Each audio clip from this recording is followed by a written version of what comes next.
ఈ వీడియోలో గుమ్మడికాయని ఎలా కట్ చేయాలో చూపిస్తాను. అండ్ గుమ్మడికాయని కట్ చేసే ముందు ఇలా తిప్పాలన్నమాట. ఇలా తిప్పించుకునే గుమ్మడికాయకి తిప్పి మా హస్బెండ్కి సాటిస్ఫాక్షన్ ఉంటుంది అనమాట. ఈ గుమ్మడికాయని కట్ చేయడానికి పెద్ద నైఫ్ తీసుకోవాలి, దట్టు షార్ప్గా ఉండాలన్నమాట. సో చాలామంది కత్తిపీటతో కట్ చేస్తారు, చాకుతో కట్ చేయాలనుకుంటే అది పెద్ద చాకు అయి ఉండాలన్నమాట. మాట వింటే మాత్రం కొంచెం చాకు దెబ్బ తప్పించుకోవచ్చు, కానీ మారం చేస్తే మాత్రం చాకు పెట్టాల్సిందే. సో ఈ లోపల పీచు పదార్థం కాకుండా ఓన్లీ సీడ్సే తీయాలన్నమాట. ఎందుకంటే కాయ ఉడికిన తర్వాత బెల్లం పాకంలో ఆ పీచు పదార్థం ఎక్కువ టేస్టీగా ఉంటుంది అనమాట. సో నెక్స్ట్ గుమ్మడికాయ పైన లైన్స్ ఉంటాయి కదా, సో ఆ లైన్స్లోనే ఇలాగ చాక్తో క్రాసింగ్స్ చేసి కట్ చేయాలి.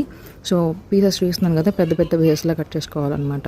అప్పుడే టేస్టీగా ఉంటుంది, ఎందుకంటే ముక్క ఉడికేసరికి చాలా చిన్నది అయిపోద్ది అనమాట. సో తినడానికి వీలుగా ఉంటుంది పెద్ద పెద్ద ముక్కలు కట్ చేస్తే. అండ్ ఈ పీచు ఉంది చూసారా, ఈ పీచు మాత్రం అలానే ఉంచుకోవాలి. నేను యూస్ చేసింది ఈ చాకు, అండ్ ఇది 3 పీస్ సెట్ చాక్ అనమాట. 99 rupees. If you like this video, don't forget to like, share and subscribe.